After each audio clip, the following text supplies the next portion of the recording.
Welcome into the DNVR Avalanche Podcast presented by DraftKings Sportsbook. Use code DNVR when you sign up for a new account to get amazing odds boosts every single day. AJ, Rudo, and Megan coming to you after the Avs lose in overtime 3-2, evens the series at 2 to the Seattle Kraken. It's not going to be easy. It's not going to be free for Colorado. They're going to have to earn the W in this series. I think the Avs left a lot on the table tonight. We'll put it that way, and we can get into the 60-second rundown. And then we'll actually talk about it after that. The less said, the better about the first period. It was very bad for Colorado. They just can't do that to themselves and expect good results. You're at that point with it now. They give up 2 goals early in the first period. And while they do play marginally better as the period goes on, they still just were significantly worse than Seattle in the first. The second period, I don't think was terrible. I also don't think it was a particularly good period from Colorado. But Mikko Rantanen can just pull 2 goals out of nowhere. And somehow the Avs are tied after 2 periods where I believe they were the significantly worse team. Third period, a little bit scrappy both ways. It felt like 2 teams not wanting to make that next mistake. By the end of the third, the ice looked like it was a nightmare. It's still 2-2 after 3. Georgiev did come up with some big saves in that stretch. And then in overtime, Josh Manson takes a penalty and the Avs lose.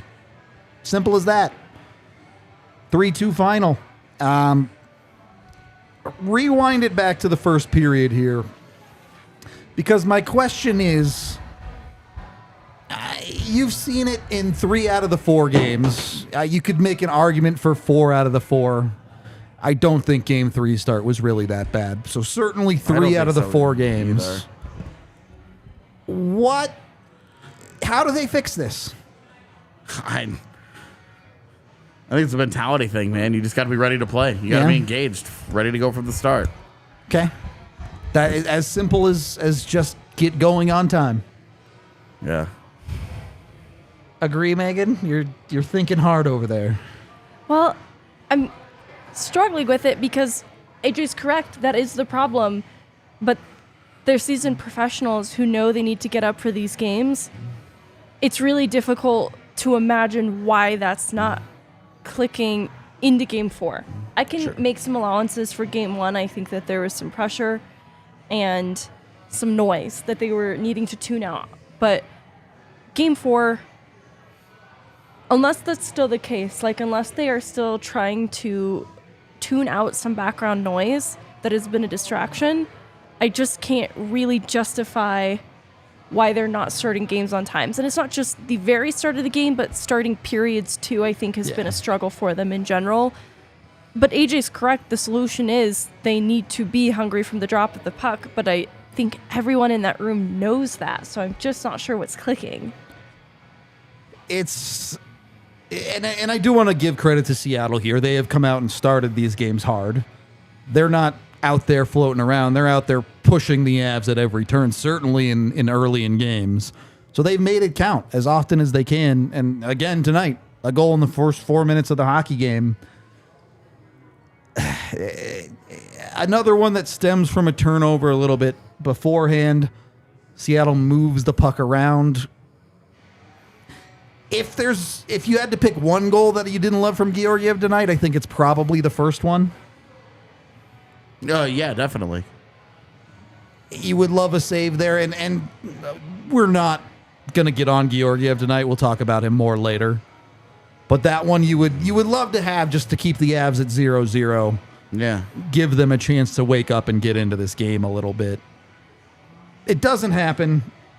And then the first half of this game, or rather this period, is the new hook call a little bit soft maybe, but the Avs have to do a better job of keeping themselves out of the penalty box. No, absolutely. Even as good as their PK has been. God, absolutely, dude. You just can't continue your own to give grave. Another team opportunity after opportunity. And one of the big things with their PK, why it had been so good before this game, was they would win the faceoff, they would clear it down the ice, and that would force Seattle to have to skate the length and set up in the zone. Yep. And you look at tonight, they scored 2 power play goals. That's not the case on either one of them. They don't require a setup. They win the face-off and possess it, and that's how they get it going. Yep. And that's for me. I think that's a huge part of it. That that aspect of it where you have done such a great job in this series of preventing them from setting up in the first place. It's easy to be like, oh, look how many shots they didn't give up, but it's not like the puck's being passed around and they're not shooting it. They've just not been able to get into it. And the Avs just continue to put another NHL team in an advantageous situation. Yeah. And I mean, you're talking, it's not, you do it again on your own power play. They've shortened Cale Makar himself. Yep. Has shortened 2 Avalanche power plays in the last 2 games by taking penalties while up a man. And that's, you look at that and it's just like,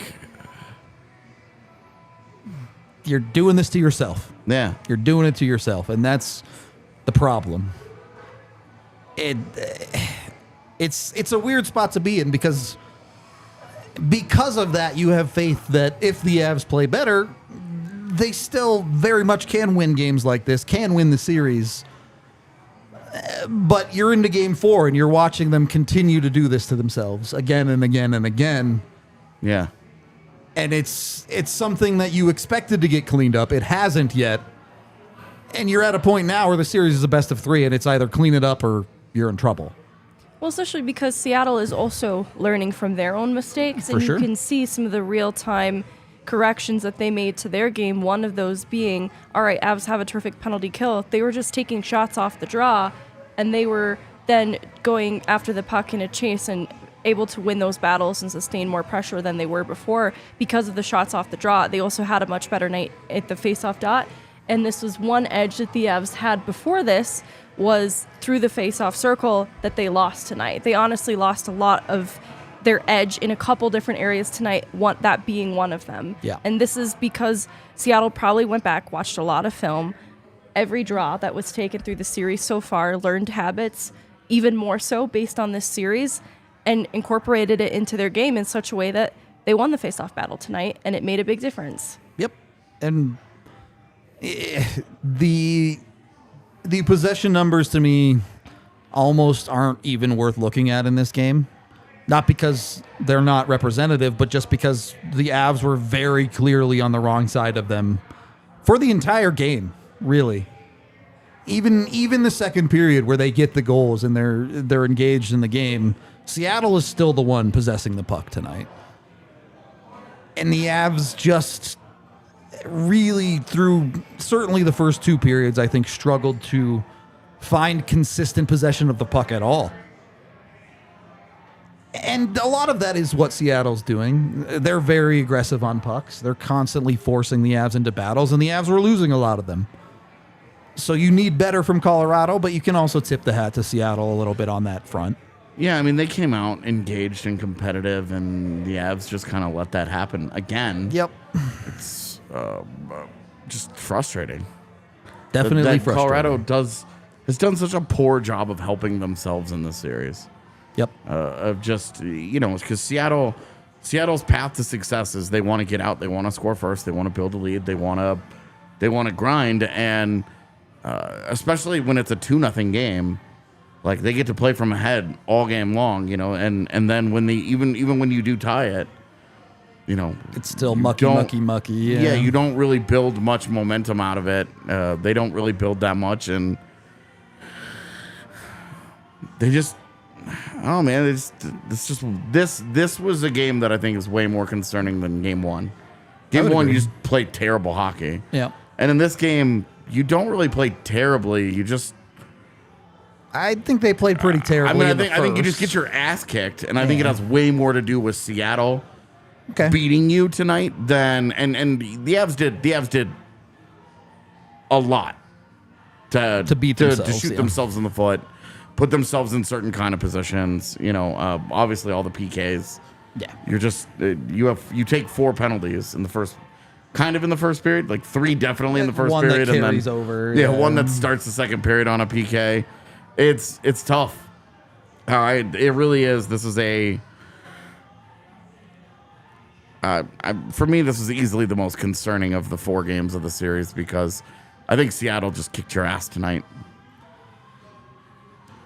I'm willing to look at it that way, with understanding that I know the Avs can play significantly better than they did for long stretches of this hockey game. Yeah. But you got to fight through when you don't have the A game. You've got to win. Of course, you have to be find better. ways to win in the postseason when you don't have the A game. And this is the B game. Maybe a C+ game. Let me ask you this then. Is it encouraging that the Avs had opportunities to win this game, or is it discouraging that they didn't find a way to convert them? It's absolutely encouraging. Okay. I mean, dude, you once again enter a third period, a tie third period. You end up going into overtime like it's there for you. Yep. You go back and you watch it, like they could have easily won that thing in overtime. They started out overtime quite well. Yep. Up until the PK, up until Josh Manson makes an awful read. Yep. Trips Jaden Schwartz, who then has a literal dive to sell it to the referees, and then you just get beat on the PK. Yep. At that point, I mean, it's you could definitely take positives out of this. Like, no, it's for not sure. like they don't exist. Game 1 was the game that I thought, There was God, very this little. has just been this. There's definitely several positives. One of which, without jumping the gun, is Alexandar Georgiev. Yep. Not like in a game where they just didn't respond to deflating moments very well. Georgiev responded by coming up with important saves, especially in that second period where this game could have been lost for the Colorado Avalanche. I think that gives them the chance to get the tying goals that they eventually get because Georgiev plays well through that. I think the third period, there's a late push from the Avs where they start to look more like themselves. Passes are connecting. That carries into the start of overtime, wherein very beginning of that overtime period, they controlled possession, created some chances. They looked like the team that had it until they didn't because of the penalty. Yep. And we'll talk about that a little bit more later. First, we have to talk about another penalty. Cale Makar's hit on Jared McCann. Okay, obviously, injury sucks. You never want to see anyone get injured. I genuinely hope Jared McCann is healthy and ready to go for Game 5. Don't know that will happen, but... Don't know what's wrong with them. Yeah. But seeing injured players sucks. Full stop. With that being said, they reviewed it. They did not call it a major. I think that's the correct call for me. The 2-minute minor there is accurate. Yeah, this talk of him being suspended, for what exactly? Because Jared McCann got hurt? Yeah. Because if you go and you listen to it live, there's no whistle. Yep. So there's nothing that tells Cale Makar, hey, stop playing. He doesn't know where the puck is. Nobody does, because if the refs knew where it was and it was out of play, they would have blown the whistle. Yep. So you can take umbrage with the fact that he just smokes a guy who doesn't have the puck. Yeah. And it's rightfully called a 2-minute penalty. I'm good with that. I don't have any issues here with the 2 minutes, with the 2-minute being called a penalty. It's interference. Yep. Guy doesn't have the puck and he goes in and drills that dude. But anything beyond this is actually insane. I don't think you can make any reasonable argument that it is a major, and the refs got it right. Yeah, they and reviewed it. There's nothing that says it's suspendable. Yep. A guy getting hurt on a hit like that is not. That's not why you suspend a guy. It was penalized in the game. It's reviewed. There's just nothing there that says it's a suspension. Yeah. It's interference. It's 2 minutes. Megan, same boat. Okay.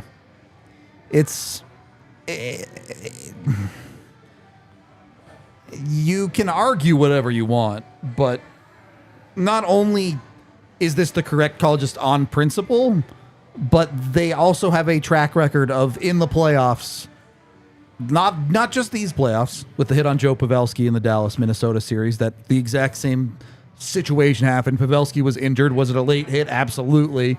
Was it a headshot or intent to injure? No, it wasn't.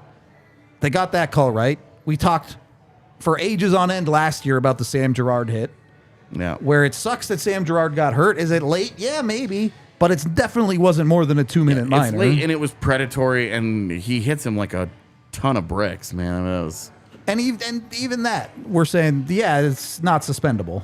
yeah. So, I don't know if I'm recalling the Dumba hit incorrectly, but I thought there was something a little predatory about the Pavelski. I also Dumba thought that was a hit. predatory hit. Okay, just to like differentiate Yeah. between this, which I'm still struggling with, because I honestly go back to Carter and McCart earlier this year, and my feeling that persists of intent versus taking accountability of where your body is on the ice. And there's still a little bit of that equation here, but it's just because I'm not exactly sure where the main point of contact was that made this so painful for McCann.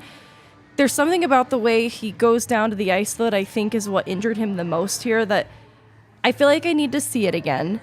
Yeah. I don't think Makar had malicious intent. I think because the whistle hadn't been blown, he wasn't totally clear on where the puck is, like you're saying, and that makes a really big difference here in comparison to Pavelski, Dumba, and Girard and Barbashev, to be honest. Yeah. Like they're really different in my eyes, but I still have a concern for Jared McCann. I think course. everyone shares Yeah. in that sentiment too. Absolutely. and point being even more than that this Cale Makar hit should be a minor and nothing more. If there's an argument that those other ones are predatory, I don't see how you can make a case that this Makar hit was predatory. I will really put it don't that either. way. No, I think he was handling business as usual on ice. That's a check that he should engage in because he thinks McCann has the puck. Yeah. And for a good reason. The whistle hasn't been blown. Yep. Or at very least they couldn't hear it. I mean, you hear it live. Like you heard the replay live. They played it, And the there was audio, no and there's whistle, no whistle for sure. And so you're not looking at it and being like, okay, the play stops, and Yeah. he just goes in and like crushes that guy. It's not how it happened. Yeah, Makar said I he just- didn't really know where the puck was. Yeah. I mean, nobody does. Jared McCann doesn't know either. But they definitely got the call right. Like, this definitely is a call. And that's what Makar reiterates. I think the frustration with the call is that nothing was going to happen until McCann was hurt. They were not going There to was call a no penalty. arm Yep. up. There was no Yeah, that's inclination fair of anything to be until frustrated by. McCann was hurt, and they were like, well, I guess we should call something because he hurt him. And you watch guys finish their check behind plays all the time. Yeah, And this one, maybe, it certainly looked like McCann wasn't ready for the contact. definitely. But it's the playoffs.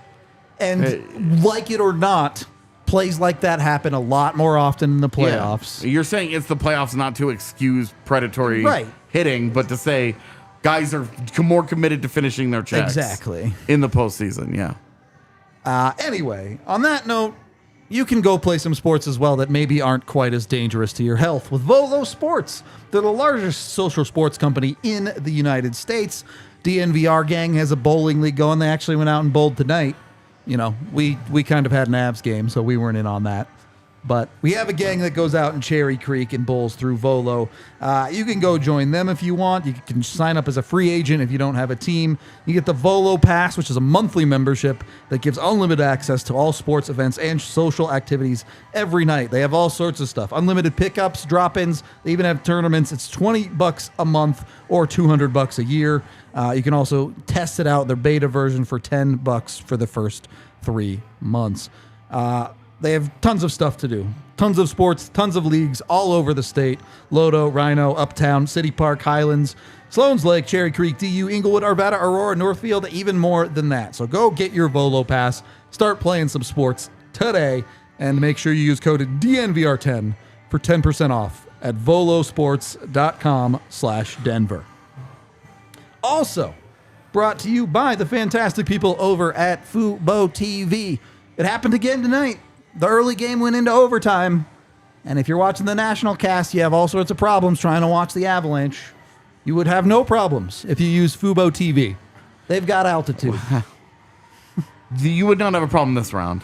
Yeah. Because the games are on altitude and because altitude dropped the exclusivity. Yeah. The TBS True TV thing is a problem on Fubo. It is. But It's a fair as thing. long as altitude is still there, you're good. Yep. The weird part about it. Altitude being the saving grace here. It's funny how that works out sometimes. Yeah. You can check them out at FuboTV.com/DNVR or use that QR code right on screen. When you use the DNVR code, you get 15% off your first month of Fubo Pro. And it's not just Altitude. They have tons of other channels, 140 channels of regular television, movies. They have ESPN. You got tons of options with Fubo. So go check them out today, again, at FuboTV.com/DNVR. Second period of the DNVR Avalanche podcast presented by DraftKings Sportsbook. The second period wasn't anywhere near as bad as the first for Colorado. No. I still don't think it was a good period for the Colorado Avalanche. With that being said, it doesn't take a great period for a couple of great plays to happen. On a night where it felt like for a lot of it, Mikko was just going through the motions, not playing a ton of his best hockey, he still is able to come up big for the Avs. He scores 2 goals. The first one is all world level skill to one hand catch a pass on his backhand side, get it to himself to the middle of the ice, and finish the play. Are we giving Mikko a tip of the cap tonight?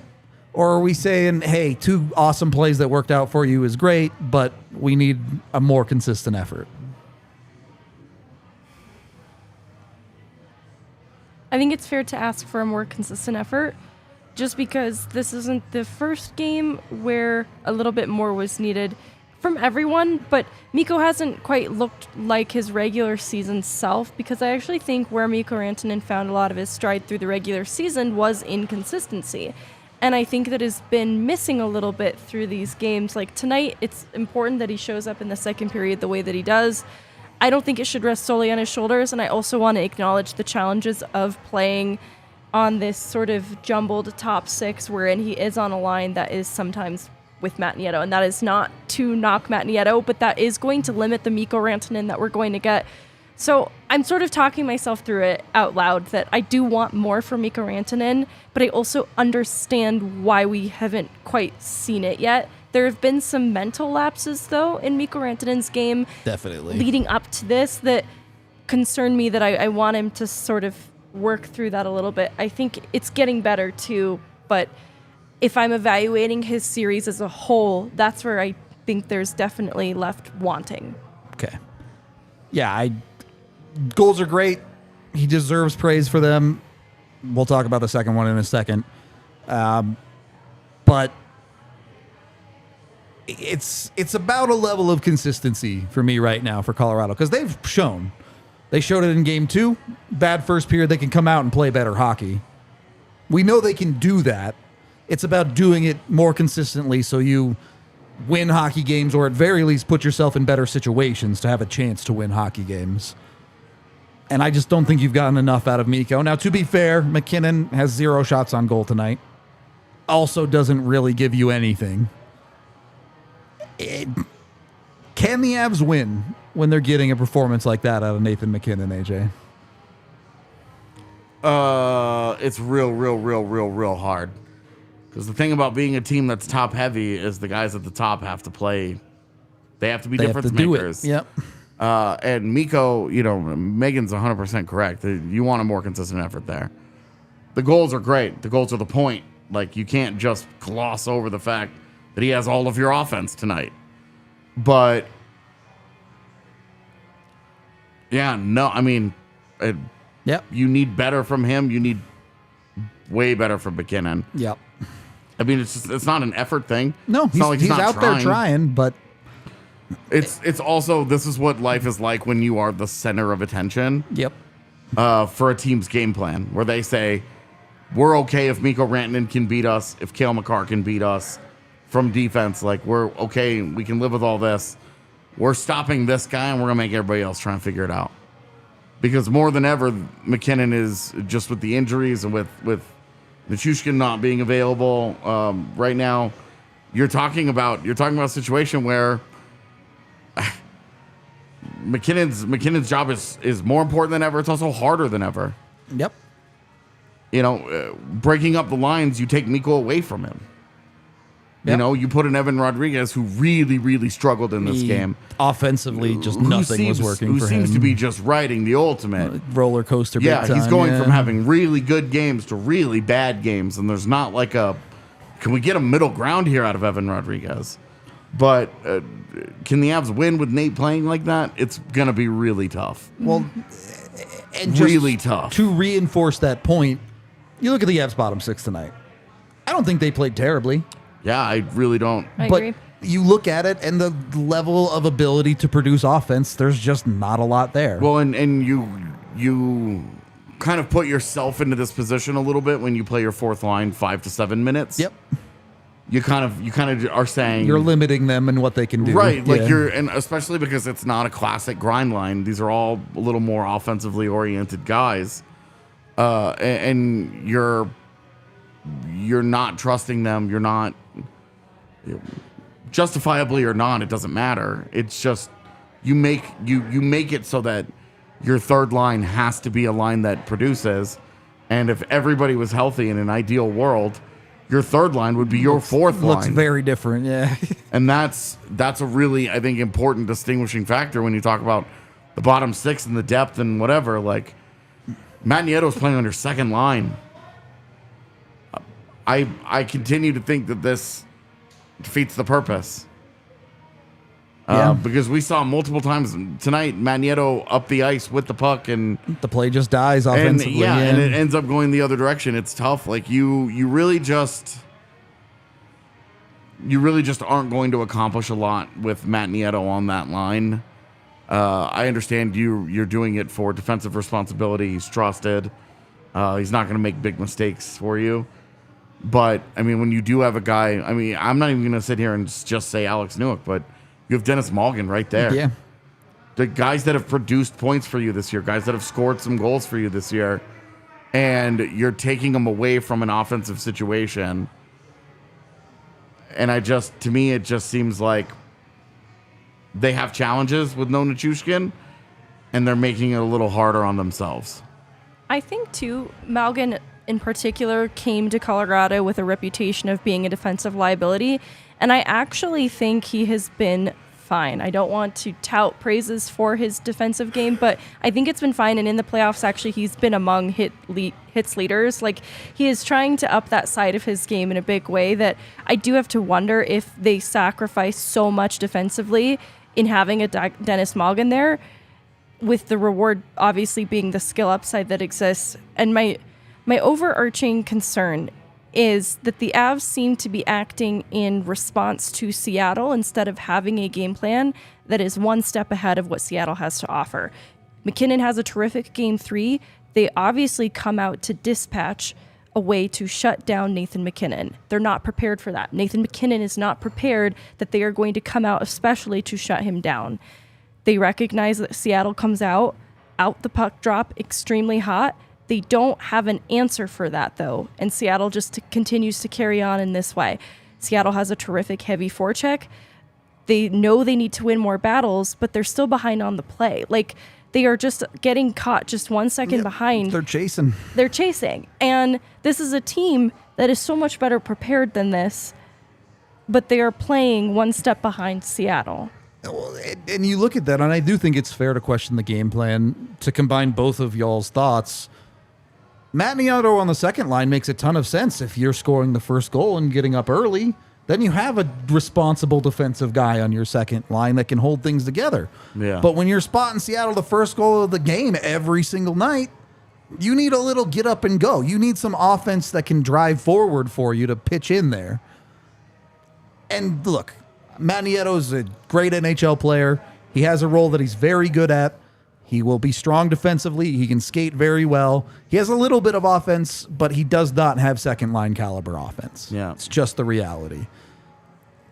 And, maybe Dennis Malgin doesn't either. Maybe Alex Newhook doesn't either. But you can at least give that a try. You can at least take a look at it. Yeah, and I think when you do have the really slow start and you do end up down 2-0, I mean, you are... I think Bednar kind of retreats into the coach safety blanket, as most coaches do, where he's like, I don't want this to get worse. Yep. So he's not going to get, especially early in the game, he's not going to get aggressive with that. But it is interesting to see that, we were talking at the end of the year, like Dennis Malgin is scoring goals through the very end of the regular season. And it has earned him nothing. Zero goodwill trying to get into a lineup where he might be able to help them on offense. Next to Comfer and Rantanen, is Dennis Malgin really a significantly worse option than Matt Nieto? I just and to reiterate what Megan said, it's not about Nieto being bad or anything. Just who Matt Nieto is. Yep. You know who Matt Nieto isn't. Yep.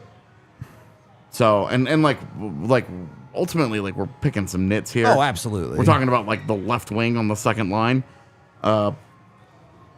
You're trying to make hay there, but really you need a better game out of Artturi Lehkonen. You need a better game out of Evan Rodriguez. You need a better game out of Nathan McKinnon. Oh, that's your top line. Yep.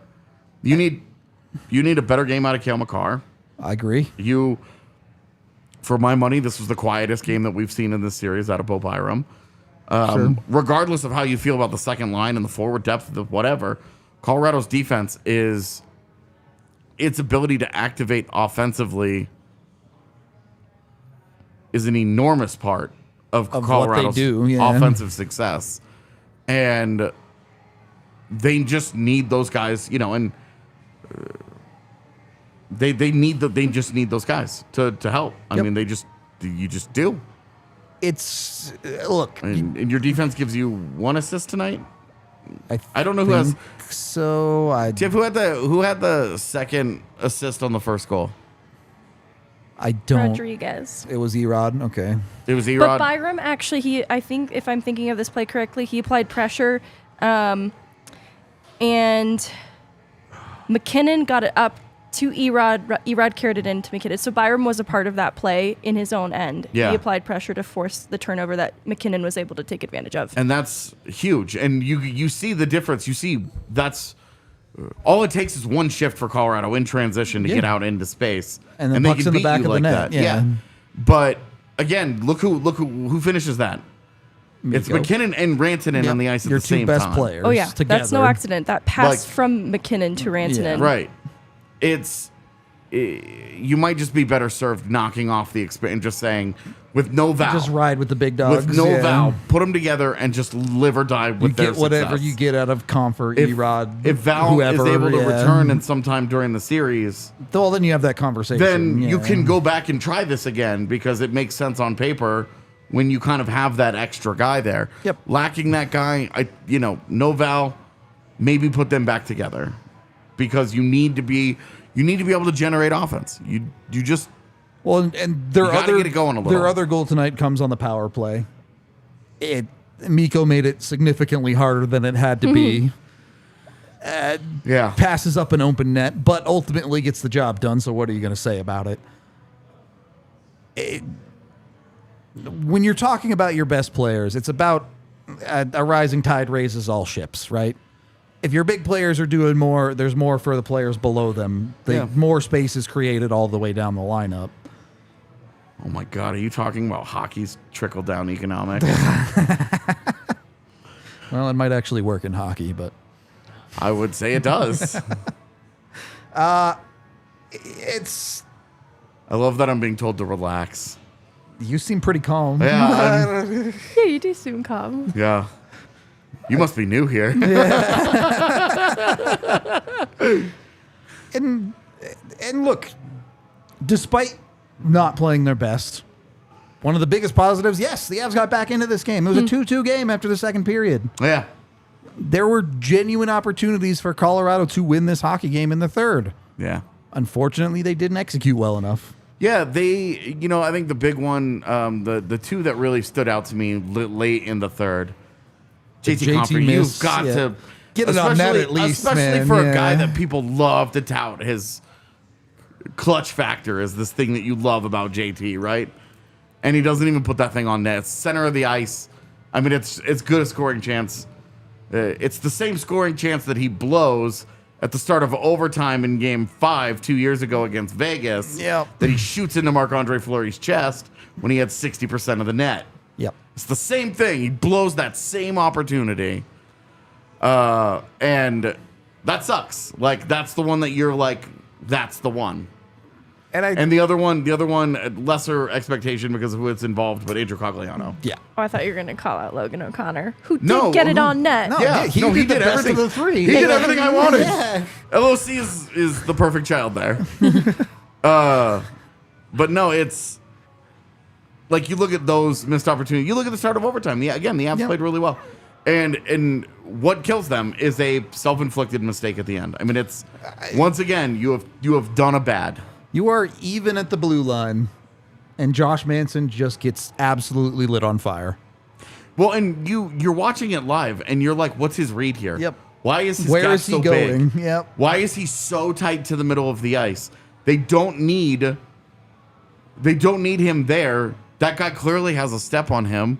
That guy, everything about the read that Josh Manson makes there is the problem. Like, it's a bad read, and he's not fleet of foot enough to make up for it.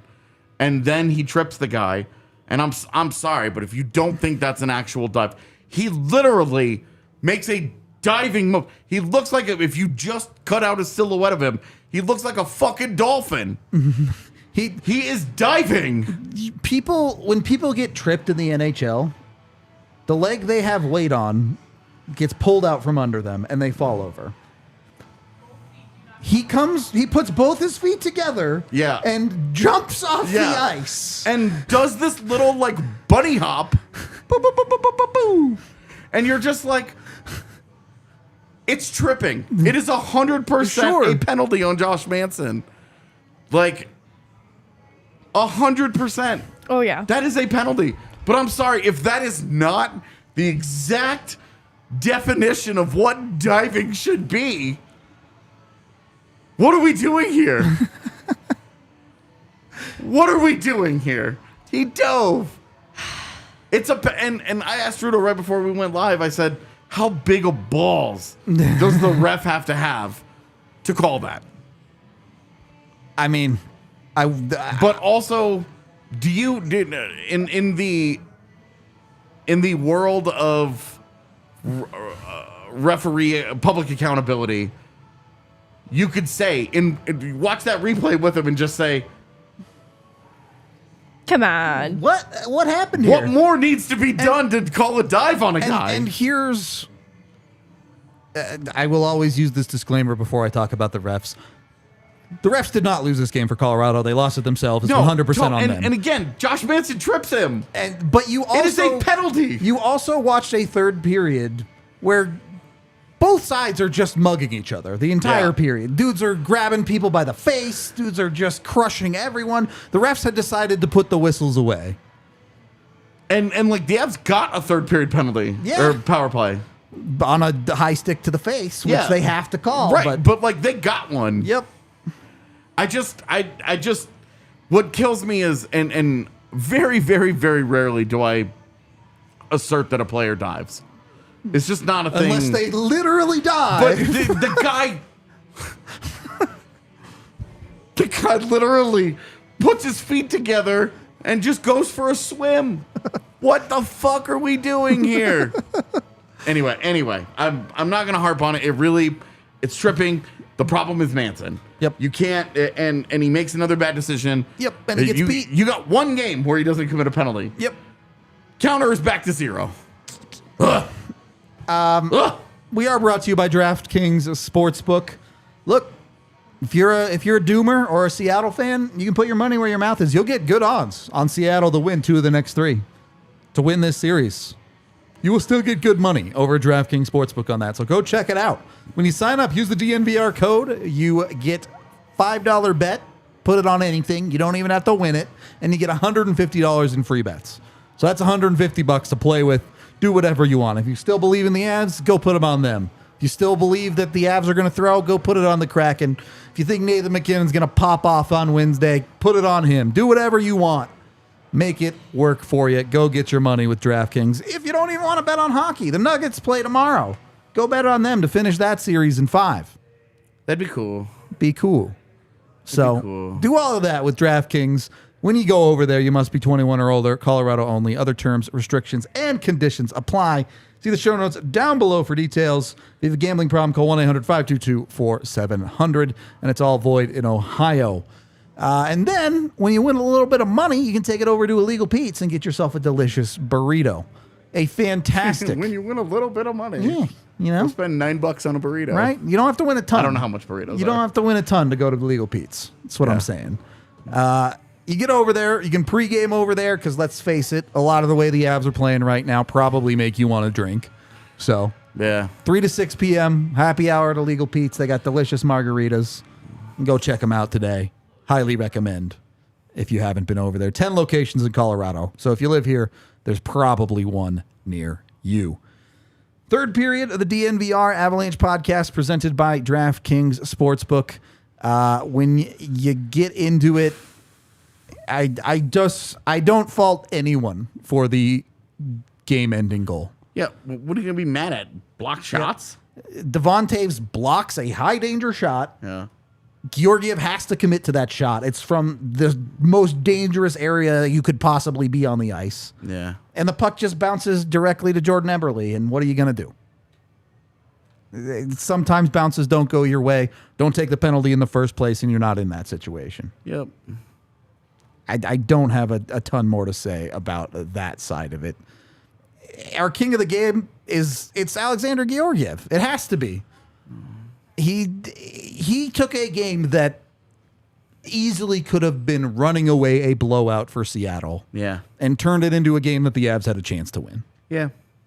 I think what's frustrating is in the losses so far, you haven't felt like, hey, there are lots of guys that you could pick from, even though you lost this game. There are very few. This one was like Georgiev or Rantanen.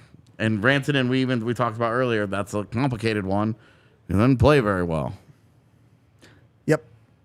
It's tough when your picks are so few in the losses. And that's where it's at for Colorado. It's yes, you can pick out this guy, that guy. We have this retconning of the series about how the Avs have been outplayed for 2/3 of it is ridiculous.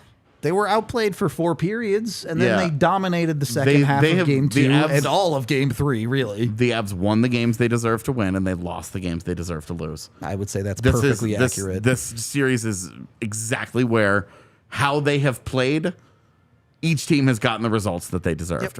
And Seattle easily in Game 1, Yep. easily here in Game 4, and that's why we have Georgiev as king of the game, because he's the biggest reason why this thing got into the third period tied, why it got into overtime, is because he was great. Part of the frustration with tonight is the Avs didn't play well, and Georgiev said, hey, I'm giving you guys a chance to win this, and they couldn't do it. You talk about sometimes you need a goalie to steal a game in a series.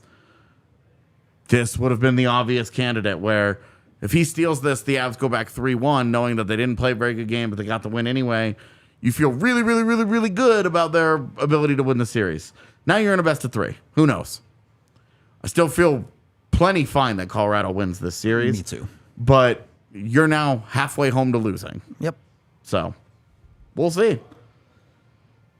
Can the Avs stop making life hard for themselves, Megan? Is it possible? It's certainly possible. And just to lay on more appreciation for Georgiev, that is a big part of it. They make his job more difficult. Seattle had They sure do. more than double high danger chances than Colorado. Not only did they win the shots battle, but they were having free reign on Georgiev throughout this game, including what was a Lehkonen turnover that required a huge save in the third period just to keep them in this. Yep. And that's, a problem of their own creation. That's not to single out just Lehkonen. It's just things like that Georgiev has had to defend against that. I agree. The only goal I don't necessarily love is the very first goal. He overslides a bit. Yeah, on it's an it. overcommitment short side, but even still, it's the result of kind of a turnover, basically. Yeah, it was like 10 seconds beforehand, but it was definitely a turnover. Certainly. That possession could have been stopped because Rantanen had the puck and Manson could have gone to collect where it ended up, but was just not in the right place. Anyways, I'm overanalyzing one single goal. Georgiev did a great job in this game. People were very conflicted on how to feel about him throughout points of it. And I think he's a significant reason they even stood a chance. Yep. I hate the first goal. I just hate it. I hate it, and I don't care because everything that happened after, he gives you 2 through regulation. That's his job. Think at the end of the first period, you're saying, hey, Georgiev has to be better. And then he was. Yeah. So you're talking about the Avs are getting outscored how badly in the first period this series? It's not great, right? I would have to do all the math on the fly, and we always say don't do math live on air. It's not worth the risk. But you're getting outscored a lot in the first period, and almost not at all after that. Yep. The 2 goals last game in the second period, and then the overtime goal tonight, and then it's the third goal in it's game in the 3. Ballpark of like 4-12 or something like that. After the first, I think it is because game 1. It doesn't matter. Point is, the first period they've been bad. They've given up multiple goals multiple times, which has necessitated the multi-goal comebacks, which are hard to do, as we have seen in history. Yep. And that they were right there is a testament to Georgiev. Yep. And I feel like you just got beat tonight. Like I feel you just got beat by a team that just outplayed you. This was kind of the best case scenario for, like, this is by far the best that Seattle has played in the series. You expected that tonight. Sure. Yeah. I mean, the first period going the way that it does, I wonder if that first goal doesn't go in. For sure. If Colorado had a better start. Well, and then the power play doesn't spiral. Sure, yeah. Do they get into the death spiral in the first period if Georgiev stops the one goal that I'm asking him to stop? Sure. How much does it change? That's not the reality we live in. May have changed absolutely nothing. Yeah. And the alternate reality, they're down 4-0 in the first period. Could be. Which they could have been. Yep. They got the shit kicked out of them in the first period. Yep. And then they scrapped from there. They still get outplayed, but they scrapped. Yep. It was a respectful scrapping, and, obviously their power play scores, which was inevitable. But, you're really just saying, if you clean up the first period, moving forward the rest of the series, if you put them behind the 8 ball, they make them play from behind. They still have not played very well from behind in all situations of this series that they've been behind. Yeah, they had the one, obviously, 19. You scored 2 goals in 19 seconds, but process-wise, we watched. They just weren't. And they just haven't been very good when chasing this series. Yeah. And in the end of third periods, Colorado locked it down. If the Avs can get up 1-0 in the first period, it could do wonders. They could turn around and score on the next shift, and it won't matter at all. We'll find out when we get there. I wished I knew what that was, what that looked like. Right, but you'd like to find out. This happened in the St. Louis series last year too. It did, where they had to scrap through those games because they got down. Yep. And they had to fight their way through. They're life hard for themselves. Yeah, they are not as good as last year's team. I agree. They don't have the margin for error for coming back in the same way. They really, really, really need to. The kid's face just killed. I know. Making in the frame. It was. I looked up and he's just Anyway, they don't need. They don't have the capability to come back in that same way. They need a better start. They just do. I think this is your big thing that you look at in this series. Just play better in the first periods, please. Yep. And then if you get beat, you get beat. Agree. Like tonight, for me, tonight is a tip the cap game. They outplayed you. They played a very good game. They played that's as well as I think they can play. I agree with that. And they beat you. And I think when another NHL team plays its A game and you lose to them, I'm gonna tip that cap. I don't care how well you played. Okay. I'm gonna say, good on you. Can you do it again? Because that's Definitely what Seattle with said. you on that. That's what Seattle said after Game 3. They said, "Hey, their stars just came out and outplayed us. Good on them. They have that in them. Can they do it again?" And tonight the answer was no. And look, the Avs have a 3-game series left. It's a best of 3 with 2 at home for Colorado. You don't love it, but the Avs are still in the driver's seat of this series. I mean, it's 2-2. You have home ice from here, which has mattered not at all in this postseason. Not so it almost wrong. makes you feel cursed. With everything going on with Nichushkin right now, you feel like the season is cursed anyway, and maybe it's just easier to get it. The nihilist in me is like, just end it. The season sucks. I hate everything. It's the worst thing in the world. The realist in me is like, Colorado's still the better team. In a best of 3, I still pick them. They're in good company in the West also. Edmonton, LA, 2-2. Yeah. Dallas, Minnesota, 2-2. Yeah, and it doesn't look like there's going to be a punishment, if you will, for their series going at least Everyone's 6. going long, yeah. All the others, and the one you truly care about is Dallas, Minnesota. Sure. It's going at least 6. That series has every single hallmark of a 7-game series. Yep. It really does. All right, we got some super chats here, and then we'll get our final Oh my thoughts. gosh, we do. $20 from the incredible Drew, who says, mandatory media availability for the Yeah. clowns and stripes. Let everything go in the third, and then call that effing cowards. I need to go break something. I mean, there are parts of that. The public accountability is a big thing for me. Of I course. just think that I've been on that pedestal for a really long time. Just to reiterate, I do think the refs were terrible tonight. Yeah. Equally bad for both teams. Yeah. There was no bias. It's just they're bad at their jobs. Yeah, it's tough. You ask for consistency in a playoff game, Yep. and you just didn't get it tonight. Yep. So much so that there were players taking advantage of the fact that they knew they weren't going to get called for doing things. Tanev. Brandon Tanev I know, I was got them mixed up literally one doing time. whatever he wanted on the ice, man. If you go back, if you want a good chuckle, go back and watch the last 15 seconds of regulation. Yep. And watch as Nathan McKinnon goes to the corner. Brandon Tanev finds him, marks him, and just steps in front of him and pushes him up against the wall. The puck is nowhere near them, by the way, because he knows he can just continue to do this. Yep. And there were multiple times the JT Compher, when JT Compher's flying up the boards, Yep. and he doesn't have the puck, and neither guy has the puck. Dumps in, and he Confer tries to go around. Yeah, and he's very clearly got him beat wide, and he just gets run into the wall. Yep. And you're just like, what are we doing here? But okay, it's fine.